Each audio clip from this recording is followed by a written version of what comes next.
Hello नमस्कार प्यारे विद्यार्थियों। आज अपने कक्षा 8 विषय गणित का मॉडल पेपर हल कर रहे हैं, जो कि पेपर में आने की पूरी संभावना है। इस बार पूरे सिलेबस में अपना जो पेपर आएगा पूरे सिलेबस में से आएगा, पूरी बुक में से आएगा। और समय अपने को 2 घंटे 30 मिनट का, और कुल जो पूर्णांक हैं वो 80 नंबर का पेपर होगा।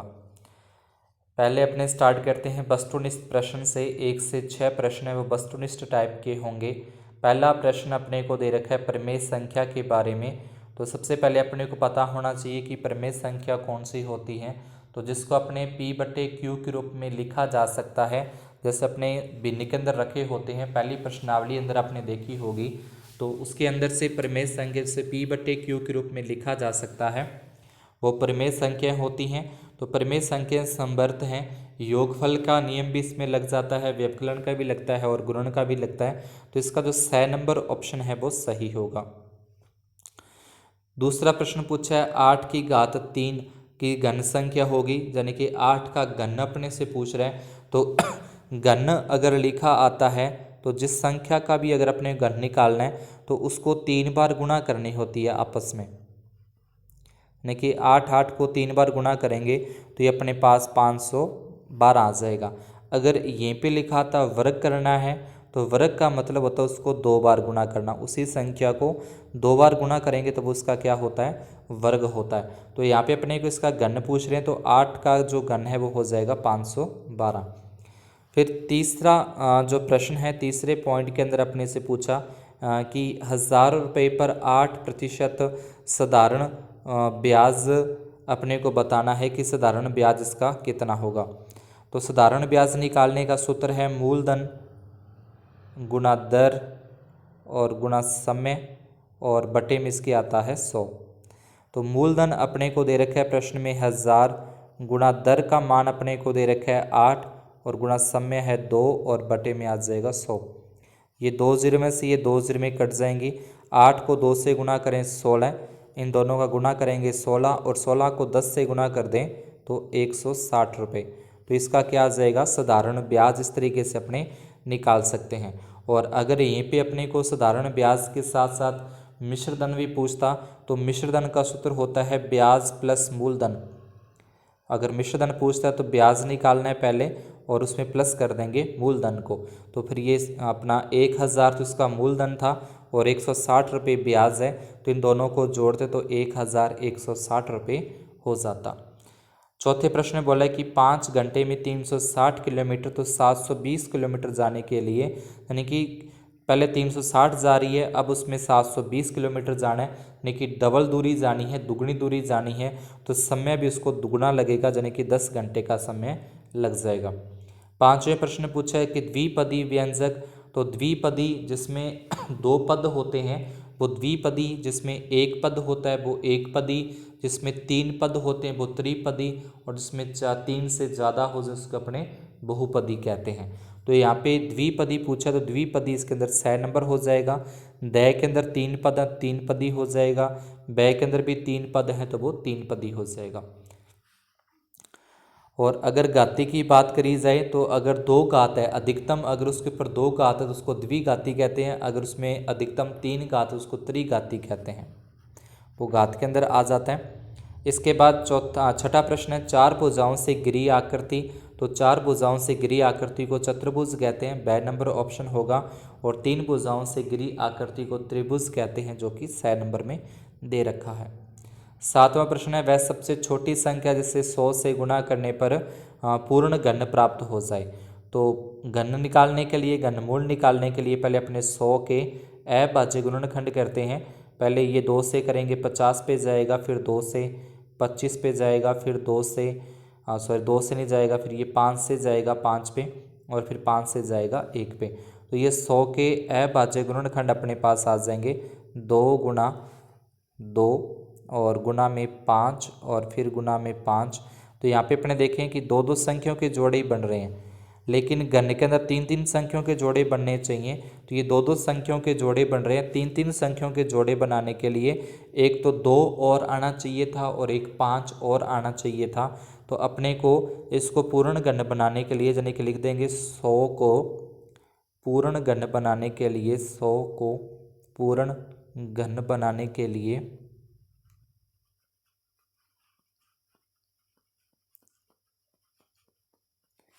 पूर्ण घन बनाने के लिए 2 गुणा 5 अर्थात 10 से गुणा करते हैं।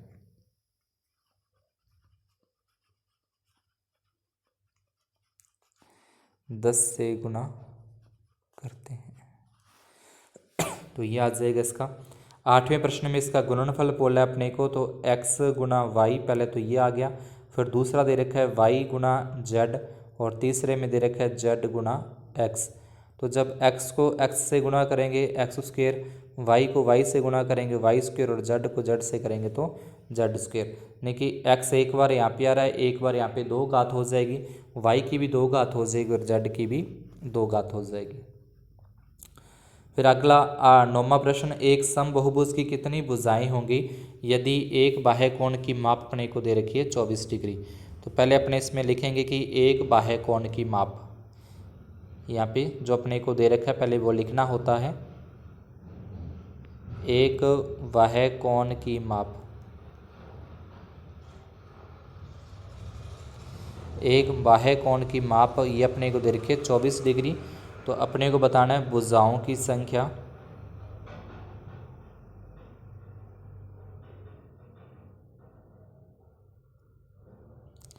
भुजाओं की संख्या का सूत्र हो जाएगा 360 डिग्री और बटे में प्रत्येक बाह्य कोण, बटे में प्रत्येक बाह्य कोण की माप।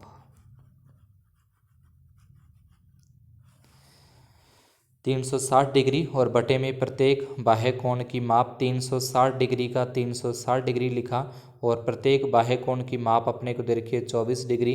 तो इसमें भाग देने पर अपने पास आ जाएगा 15, यानी कि भुजाओं की संख्या क्या आ जाएगी 15 आ जाएगी।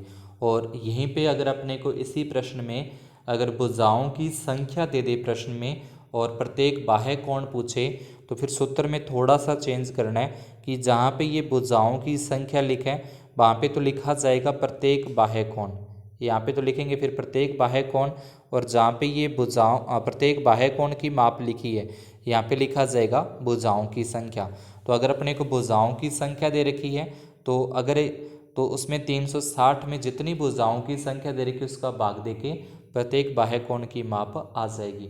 और किसी भी आकृति का जो बाह्य कोणों की योग होता है, चाहे वो कोई भी आकृति है, त्रिभुज है, चतुर्भुज है, पंचभुज है, छठभुज है, सप्तभुज है, कोई भी आकृति है और उसका अपने को बाह्य कोणों की माप का योग पूछे तो वो 360 ही होता है। अंत्य कोणों का पूछता है तो अंत्य कोणों का त्रिभुज का 180 होता है, चतुर्भुज का 360 होता है, पंचभुज का अपने पास 540 होता है।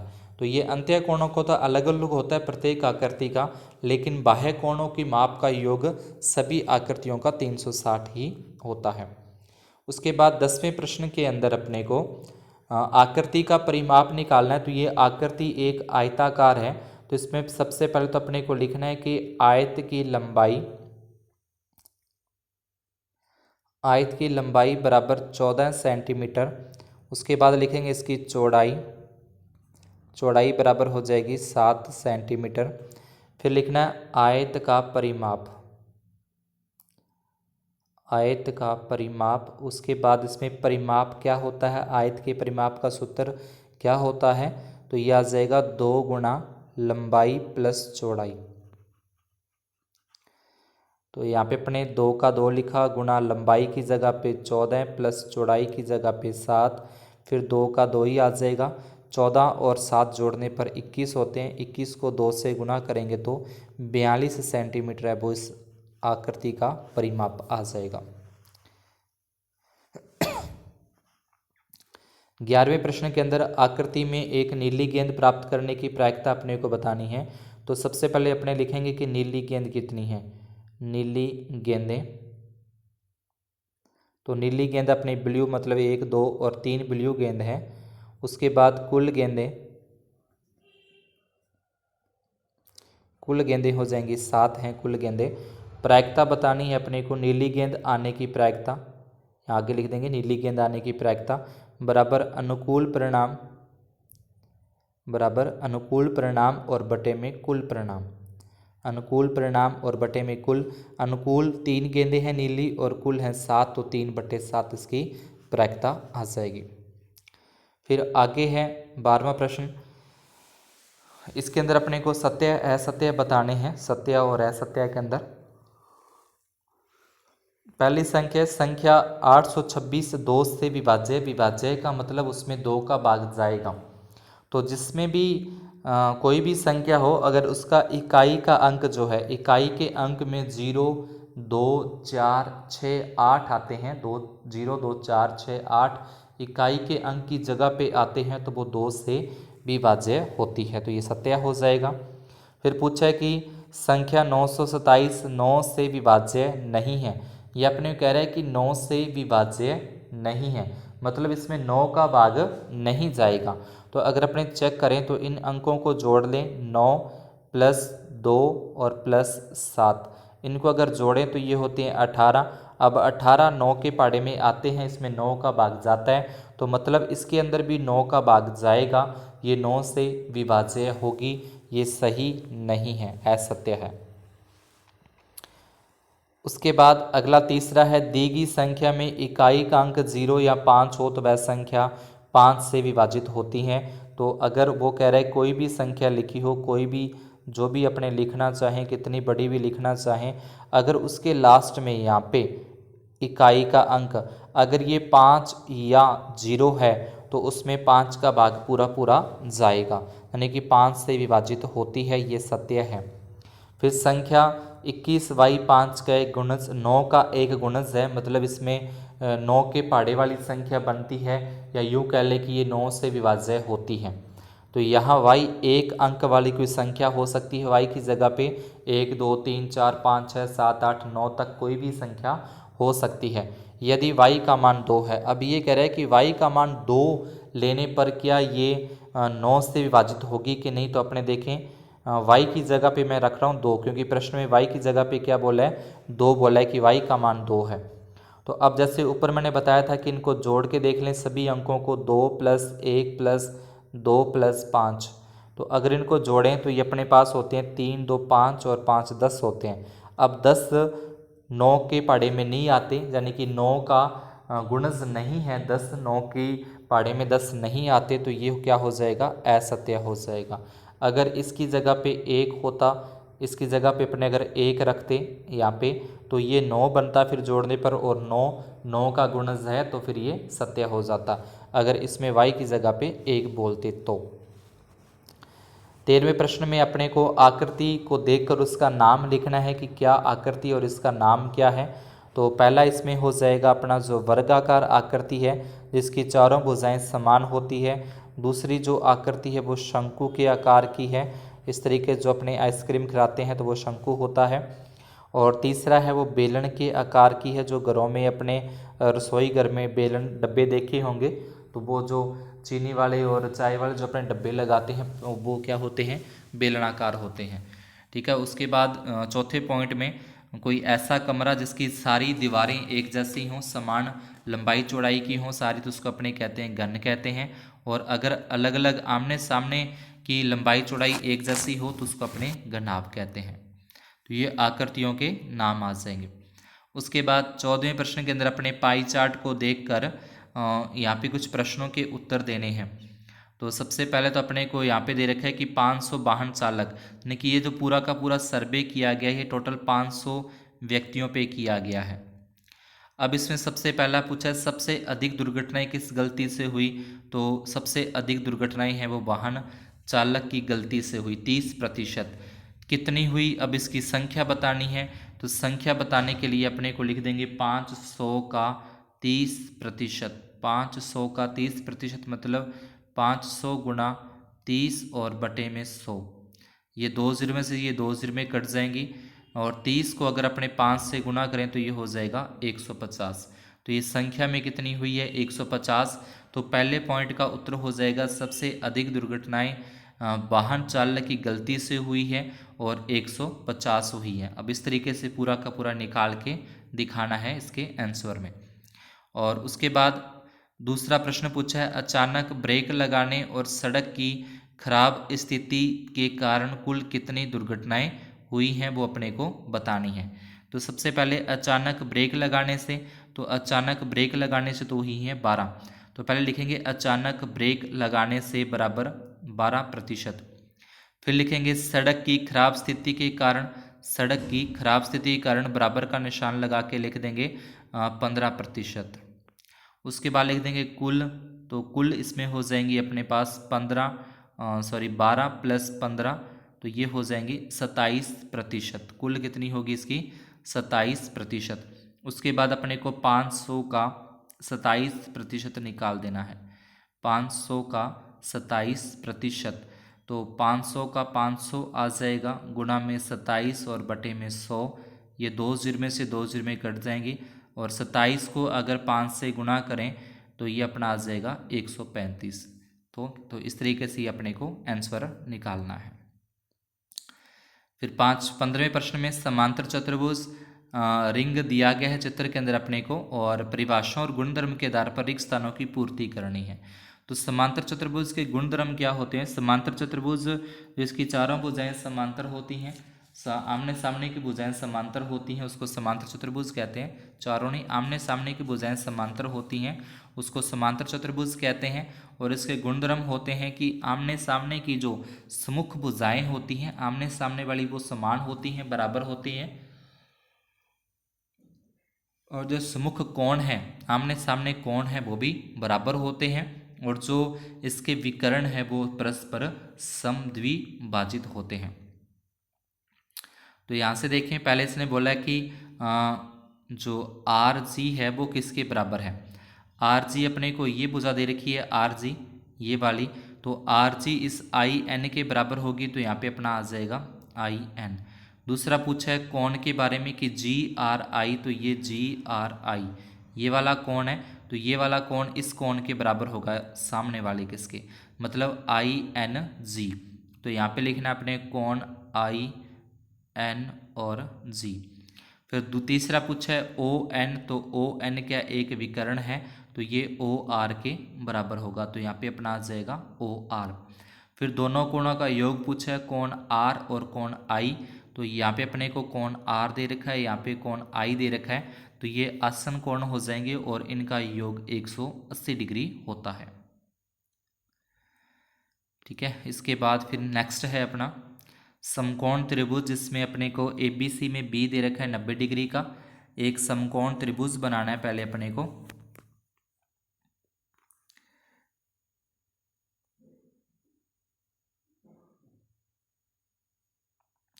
यह आ जाएगा यहाँ पे 90 डिग्री। यहाँ पे अपने ए लिख देंगे, बी और सी। ए बी अपने को दे रखा है 6 सेंटीमीटर, बी सी अपने को दे रखा है 8 सेंटीमीटर, और ए सी जो ये ए सी लाइन इसको ज्ञात करना है। तो समकोण त्रिभुज में क्या होता है, भुजाओं के नाम होते हैं। जैसे नीचे वाली भुजा है इसको अपने आधार कहते हैं, ये तिरछी लाइन है इसको अपने कर्ण कहते हैं, और ये सीधी लाइन है इसको अपने लंब कहते हैं। तो इसको निकालने के लिए सबसे पहले पाइथागोरस प्रमेय लगाई जाएगी इसमें। पाइथागोरस प्रमेय से या प्रमेय द्वारा इसमें लिखेंगे अपने कर्ण स्क्वायर। ये पाइथागोरस प्रमेय होती है। कर्ण स्क्वायर यानी कर्ण के ऊपर घात 2, आधार के ऊपर भी घात 2 लगानी है, और लंब के ऊपर भी घात 2। कर्ण स्क्वायर बराबर आधार स्क्वायर प्लस लंब स्क्वायर। कर्ण का तो अपने को निकालना है जो कि ए सी है, आधार अपने को दे रखा है बी सी जो कि 8, और लंब अपने को दे रखा है ए बी जो कि 6 है। अब ए सी का तो ये ए सी रख देंगे ऐसे। 8 का वर्ग करने पर 64 होता है, और 6 का वर्ग करने पर होता है 36।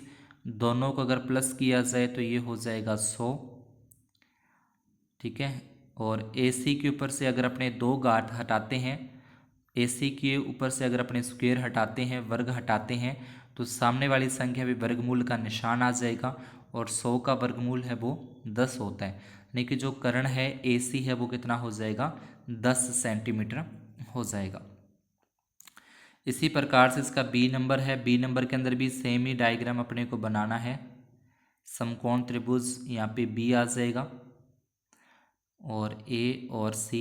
अब इसमें अपने को AC का मान दे रखा है 13 सेंटीमीटर और BC का मान दे रखा है 5 सेंटीमीटर और अपने को AB निकालना है, यानी कि लंब का मान ज्ञात करना है। कर्ण अपने को दे रखा है 13 और आधार अपने को दे रखा है 5। तो वही लाइन जो ऊपर पहले लिखी थी सेम वही दो लाइनें इसमें लिखनी है। पहले तो पाइथागोरस प्रमेय से और इसमें लिख देंगे फिर कर्ण की स्क्वायर बराबर आधार स्क्वायर प्लस लंब स्क्वायर, तो वो तो सेम ही आ जाएगा। अब कर्ण का मान अपने को दे रखा है प्रश्न में 13 का वर्ग आ जाएगा और आधार अपने को दे रखा है 5 का वर्ग और लंब जो है वो AB अपने को ज्ञात करना है। 13 का वर्ग करने पर 169, यानी कि 13 को 13 से गुणा करेंगे, 5 का वर्ग 5 को 5 से गुणा करेंगे 125 और ये AB स्क्वायर अपने को ज्ञात करना है। अब ये प्लस के जो 25 है इधर लेके आएंगे, माइनस के 25 और बराबर में AB की घात 2। 169 में से अगर 25 माइनस किए जाएं तो 144 बचते हैं और AB के ऊपर से अगर स्क्वायर हटाएंगे तो 144 का वर्गमूल 12 आ जाएगा, यानी कि जो लंब है AB है वो 12 सेंटीमीटर ज्ञात हो जाएगा। इसके बाद अपने को घातांक के नियमों का प्रयोग करते हुए निम्न का मान ज्ञात करना है। तो घातांक नियम ये कहता है कि अगर बीच में गुणा का निशान है तो घातें जुड़ेंगी, अगर बीच में भाग का निशान है तो घातें घटेंगी, घातें माइनस होंगी। तो यहाँ पे अपने को बीच में भाग का निशान लगा है तो जो घातें हैं वो क्या होंगी, घातें माइनस होंगी। तो पहले लिखा जाएगा 4 की घात 5 और इसमें से अपने माइनस करना है 8। ठीक है, ये पहले प्रश्न का प्रश्न उतारना है और उसके बाद ये -4 की घात 5 भाग का निशान है, आधार एक जैसे हैं, आधार मतलब -4 आधार हैं, बीच में भाग का निशान लगा हो तो घातों को आपस में घटाना होता है। तो अगर अपने 5 में से 8 घटा दें तो माइनस की 3 घात आ जाएगी और -3 घात को अपने प्लस में लिखना है, धनात्मक लिखना है, तो इसको फिर 1 के बटे में लिखा जाएगा। घात को प्लस का करने के लिए उसको बटे में लिखना पड़ता है, 1 के बटे में लिख देंगे तो घात क्या हो जाएगी, प्लस की हो जाएगी। ये अपना आंसर है। इसके बाद दूसरा पॉइंट है, दूसरे पॉइंट के अंदर अगर घात के ऊपर घात लगी होती है तो घातों का गुणा होता है, यानी कि ये हो जाएगा अपने पास 1 2 की घात 3 ये दे रखी है और इसके ऊपर 2 लगी हुई है, तो इसको अपने लिखेंगे 1 की घात तो कितने भी कर लो 1 ही आएगा और 2 की घात हो जाएगी 6, क्योंकि इस 2 का और इस 3 का गुणा हो जाएगा, घातों का आपस में गुणा होता है तो गुणा करेंगे तो 6 हो जाएगा। तो 1/2 की घात 6 क्या इसका उत्तर है। 18वें प्रश्न के अंदर संख्या रेखा पर निरूपित करना है। -2/11 है, -5/11 है, -9/11 है। तो माइनस की संख्या है तो पहले अपने यहाँ पे एक संख्या रेखा खींचेंगे इस तरीके से, यहाँ पे पहले 0 आता है और उसके बाद क्या है -1, तो इस तरीके से आ जाएगा। अब इसको अपने बटे में 11 है तो इसको एक जैसे 11 भागों में बांट लेना है। ठीक है, मेरे पास स्केल नहीं, आप स्केल से एक जैसे कितने भाग करने हैं, 11 भाग इसके कर लेने हैं। तो 1 हो जाएगा, 2, फिर 3, 4, 5, 6, 7, 8, उसके बाद 9, फिर 10 और 11।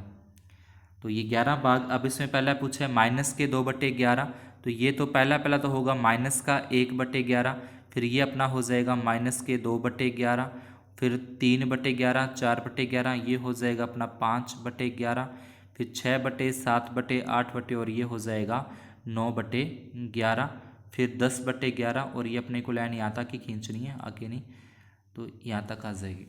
तो ये इस तरीके से अपने इसको संख्या रेखा पर दर्शा सकते हैं, इसको अपने नाम दे सकते हैं A, B और C, इस तरीके से ये संख्या रेखा पर दर्शाना आ जाएगा।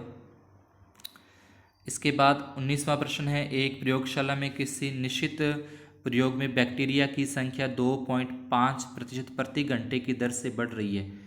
ठीक है, बैक्टीरिया की संख्या, तो यदि प्रयोग के शुरू में बैक्टीरिया की संख्या अपने दे रखी है 5 लाख, उसके बाद 6000 थी, तो 2 घंटे के अंत में बैक्टीरिया की संख्या बतानी है। तो जो मिश्रधन ज्ञात करने का सूत्र होता है, चक्रवृद्धि व्यास ज्ञात करने का सूत्र होता है, वो इसके अंदर अपने को लगाना है। तो पहले तो जो अपने को दे रखी हैं वो लिखेंगे यहाँ पे। बैक्टीरिया की संख्या पूरी की पूरी अपने जो भी दे रखा है लिख देंगे। बैक्टीरिया की संख्या अपने को दे रखी है 5, 6 और 3 जीरो में आ जाएंगी, यानी कि 5,06,000। और इसकी जो दर दे रखी है वो 2.5 प्रतिशत प्रति घंटा, और समय अपने पास आ जाएगा 2 घंटे। ठीक है, समय बराबर 2 घंटे। तो अपने को बताना है 2 घंटे बाद, क्या लिखेंगे, 2 घंटे बाद बैक्टीरिया की संख्या। ठीक है, पूरा लिख देना है, 2 घंटे बाद बैक्टीरिया की संख्या। तो यहाँ पे आ जाएगा वास्तविक संख्या लिखेंगे पहले तो अपने, वास्तविक संख्या पूरा लिखना है, फिर कोष्टक में 1 प्लस दर और बटे 100 और इसके ऊपर घात आ जाएगी समय। वास्तविक संख्या बराबर 1 प्लस दर बटे 100 और ऊपर घात समय है। वास्तविक संख्या आ जाएगी 5,06,000 गुणा में 1 प्लस दर का मान अपने पास है 2.5 बटे में 100 आ जाएगा, और समय अपने को दे रखा है 2.5। अब इसको अगर अपने हल करते हैं तो 100 को पहले 1 से गुणा करेंगे, 100 एकम 100, और 100 में 2.5 जोड़ेंगे तो 102.5 हो जाएगा। तो इसको लिखा जाएगा ये 506 और 3 जीरो में, और 100 में 2.5 जोड़ना है तो ये हो जाएगा 102.5 बटे में 100, और ऊपर घात है वो 2 लगी हुई है, समय 2 है तो इसको 2 बार लिखा जाएगा इस तरीके से। अब ये 2 जीरो में से इसकी 2 जीरो में कट जाएंगी, और 1 जीरो से इसकी ये 1 जीरो कट जाएगी। उसके बाद इसको अपने हल कर देंगे। 506 को 102.5 से गुणा, फिर उसको 2.5 से गुणा और आगे करेंगे, तो ये गुणा करने के बाद अपने पास जो लगभग इसका गुणा करके आप देखोगे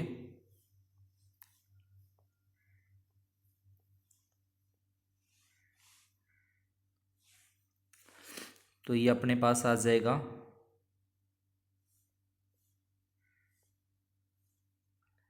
लगभग इतना आ जाएगा। ठीक है, 5,31,616.25। इसके बाद 20वां है, 2 अंकों वाली दी गई संख्या के अंकों का योग 9 है। इस संख्या के अंकों के स्थान बदलकर प्राप्त की गई संख्या दी गई संख्या स्थायी सदिक हो, तो दी गई संख्या ज्ञात करनी है। तो 2 अंकों वाली संख्या अपने को पता है कि 2 अंकों वाली संख्या वो 10 से शुरू होती है। अगर अपने को 11 लिखना है तो 11 को लिखेंगे 10 गुणा 1 प्लस 1। अगर 21 लिखना है तो 21 को लिखते हैं 10 गुणा 2 प्लस 1। ठीक है, अगर अपने 41 लिखना है तो उसको लिखा है 10 गुणा 4 प्लस 1। अगर 43 लिखना है तो 10 गुणा 4 प्लस 3, जो भी है। तो इस तरीके से मतलब इकाई का अंक लिखा जाता है, और 10 के गुणा में दहाई का अंक, इकाई का अंक 10 गुणा दहाई का अंक, ये इकाई का अंक हो गया 3 और 10 गुणा दहाई का अंक। तो इसका एक सूत्र अपने पास बन जाता है कि 10 गुणा जो दहाई का अंक है वो 10 के गुणा में आता है, और प्लस में जो इकाई का अंक है वो प्लस में आता है। तो यहाँ पे बोला है कि 2 अंकों वाली एक संख्या के अंकों का योग 9 है। तो 2 अंकों वाली संख्या में एक इकाई का अंक होता है और एक दहाई का अंक होता है। तो पहले अपने लिखेंगे माना कि इकाई का अंक, ये पूरा लिखना है, माना कि इकाई का अंक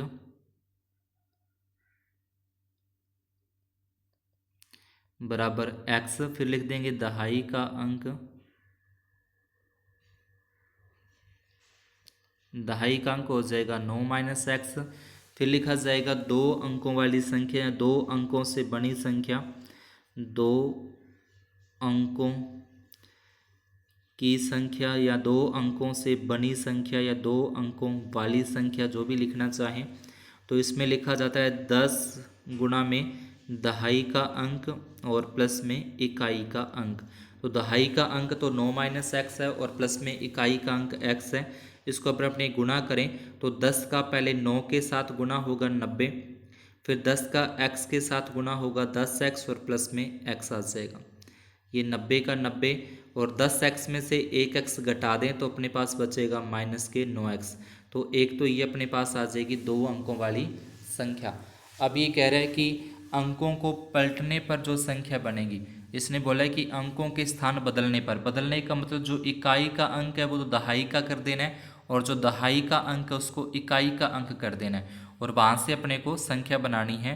तो यहाँ पे लिखेंगे अंकों के स्थान बदलकर, अंकों के स्थान बदलकर, अंकों के स्थान बदलकर बनी संख्या।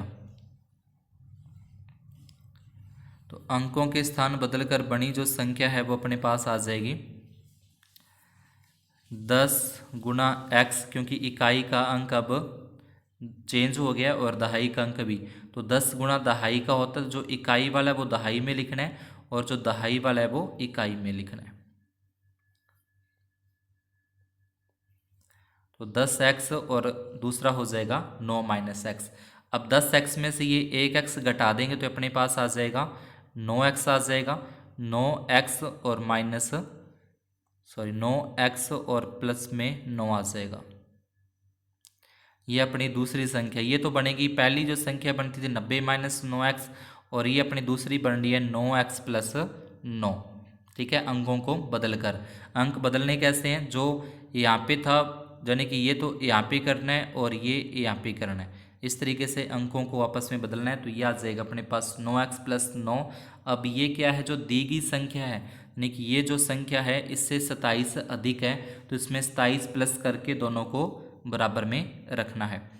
तो इसके बाद जो आगे नेक्स्ट अपने को करना है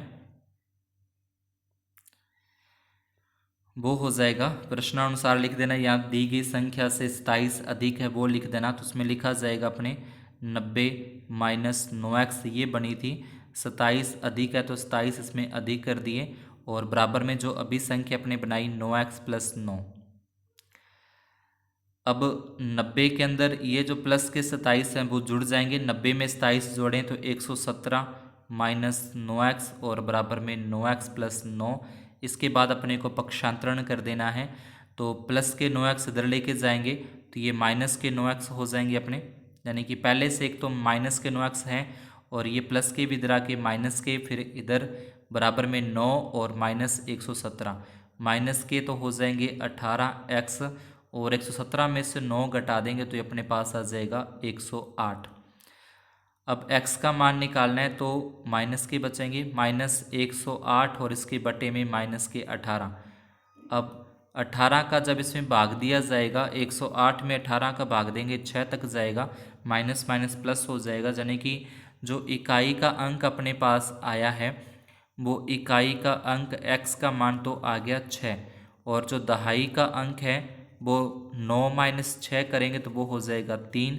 अब जिससे जो संख्या बनेगी तो संख्या बनेगी अपने पास इकाई का अंक 6 और दहाई का अंक 3 और या फिर 63, यानी कि अगर इसको बदल के लिखेंगे तो 63 भी हो सकता है और 36 भी। तो फिलहाल अपना इसमें 36 ही लिखा जाएगा। इसके बाद 21वां है, किसी सॉफ्ट ड्रिंक फैक्ट्री में एक मशीन 840 बोतलें हैं, वो 6 घंटे के अंदर भरती है, तो वह मशीन 5 घंटे में कितनी बोतलें भरेंगी। तो इसकी पहले अपने को एक सारणी यहाँ पे बना लेनी है।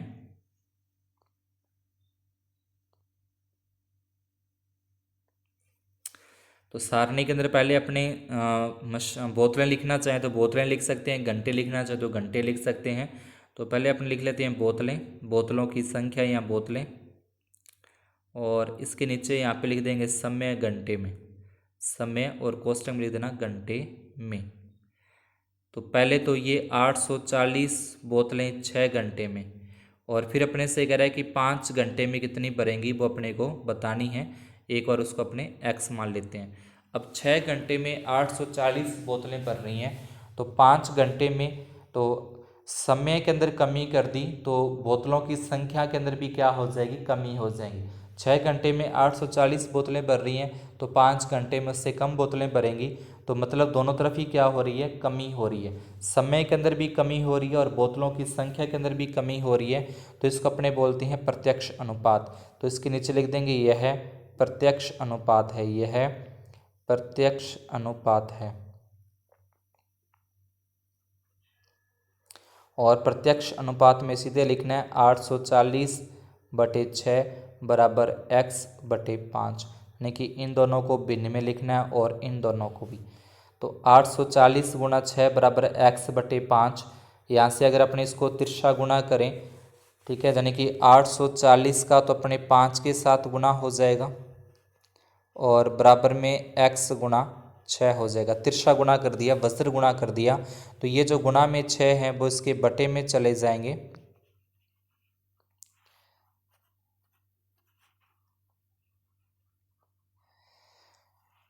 आठ सौ चालीस को 5 से गुणा करके 6 का भाग दे दो, या पहले 840 में 6 का भाग दे के बाद में 5 से गुणा कर दो।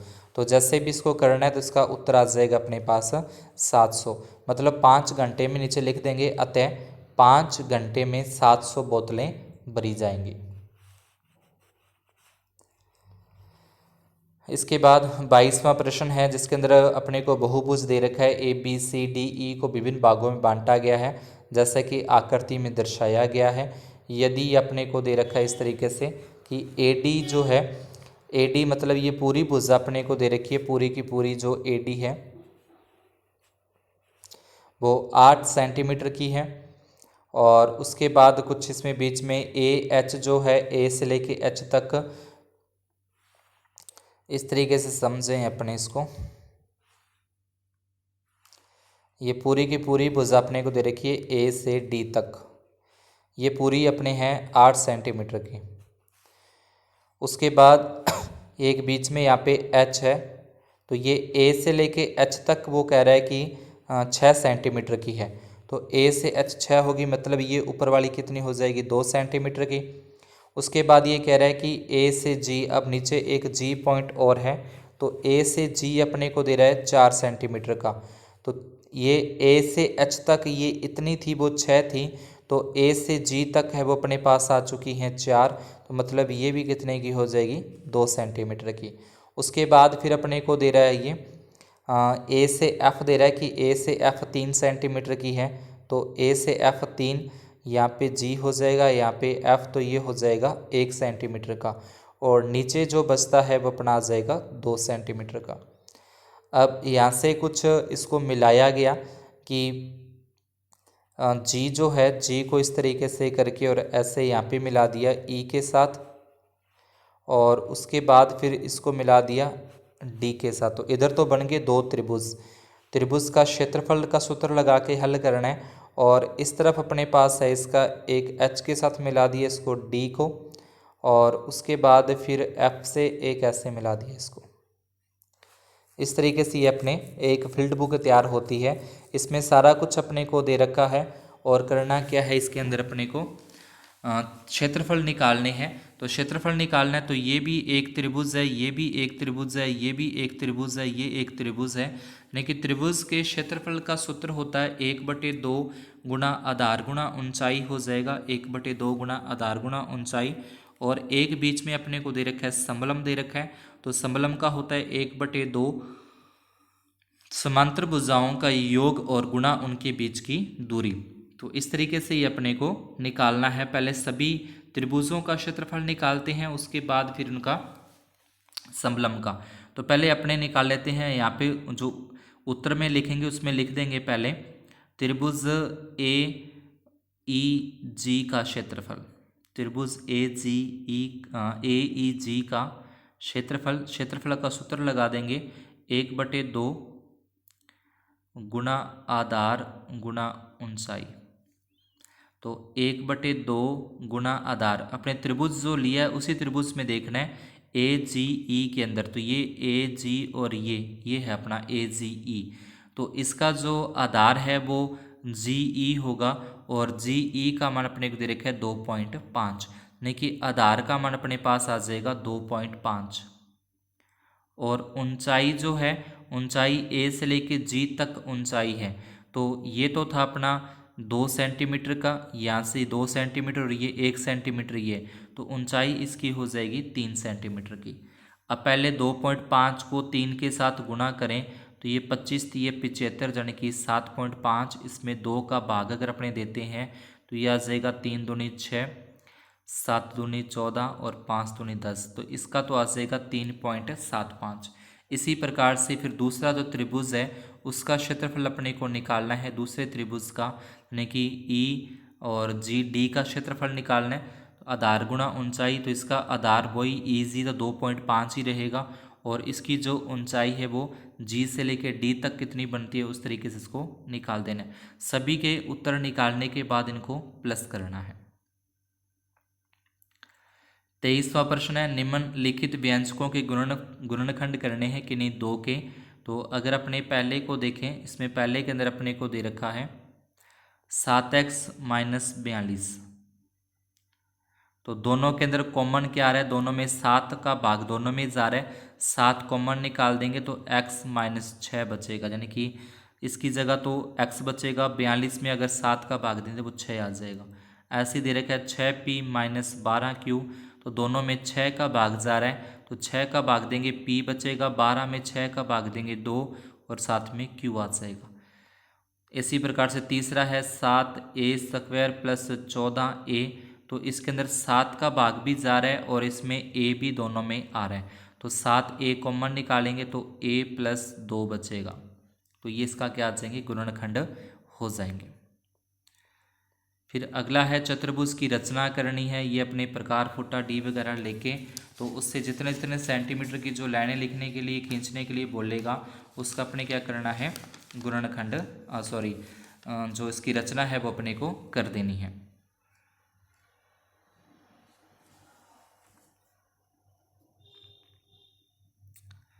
इसके बाद 25वां जो आता है, इस रचना के अपने को रचना के पद भी लिखने कि सबसे पहले हमने 7 सेंटीमीटर का ये खींचा, फिर ए को केंद्र मानकर 4 पॉइंट की वो तिरछा लेकर, इस तरीके जो भी इसकी रचना के जो पॉइंट बनते हैं वो भी अपने को लिखने हैं।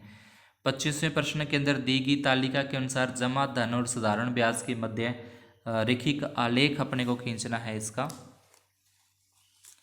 तो ग्राफ अपने को दिया जाएगा, उस ग्राफ के ऊपर अपने को क्या करना है, इसकी एक जो रेखाएं हैं वो ग्राफ की अपने को खींचनी है।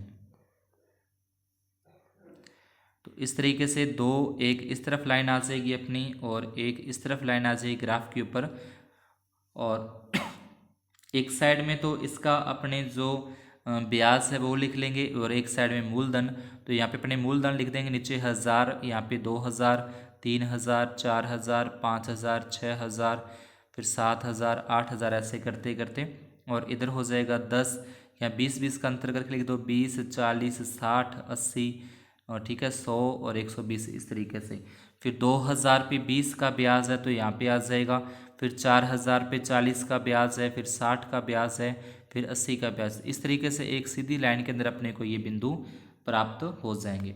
इधर तो अपने लिखना है ब्याज, तो यहाँ तो लिख देंगे ब्याज रुपए में, और नीचे अपना आ जाएगा मूलधन रुपए में। तो इस तरीके से ये जो ग्राफ है वो अपने को बनाना है, ठीक है। और पैमाना भी इसका लिखना ज़रूरी है। पैमाने में लिखेंगे एक्स अक्ष पर एक बड़ा खाना बराबर 1000 रुपये का, अगर अपने यहाँ पे लिख रहे हैं 1000, 2000, 3000, फिर तो लिखेंगे एक्स अक्ष पर एक बड़ा खाना बराबर 1000 रुपये। अगर अपने 2-2 हज़ार रुपये का अंतर लेके लिख रहे हैं कि पहले पॉइंट पे 2000 लिखा, फिर 4000, फिर 6000, फिर 8000, फिर 10,000, तो लिख देंगे एक बड़ा खाना बराबर 2000। ऐसे ही ये जो होता है वाई अक्ष होता है, तो इस पे लिखा जाएगा वाई अक्ष पर एक बड़ा खाना बराबर जितने जितने का अंतर दे के 10-10 का तो 10 रुपये, अगर 20-20 का अंतर दे के लिख रहे हो तो 20 रुपये इसका क्या आ जाएगा, ब्याज आ जाएगा। फिर दूसरा पॉइंट पूछा है यदि जमा धन 5,000 रुपये हो तो ब्याज क्या होगा। तो जमा धन अगर 5,000 रुपये है तो इसका जो ब्याज होगा वो 500 होगा, ठीक है। 5,000 का जो ब्याज है वो 50 रुपये होगा, 500 नहीं 50 रुपये होगा। तो ये था अपना कक्षा 8 विषय गणित का एक मॉडल पेपर, जिस तरीके से अजमेर बोर्ड से या उदयपुर से जारी जो नमूना जारी किया गया था उसके अकॉर्डिंग ये पेपर बनाया गया है। अगर आपको अच्छा लगा हो, समझ में आया हो, तो वीडियो को लाइक ज़रूर कर दें और आगे अपने सहपाठियों के अंदर शेयर करना न भूलें। धन्यवाद, शुभ दिन।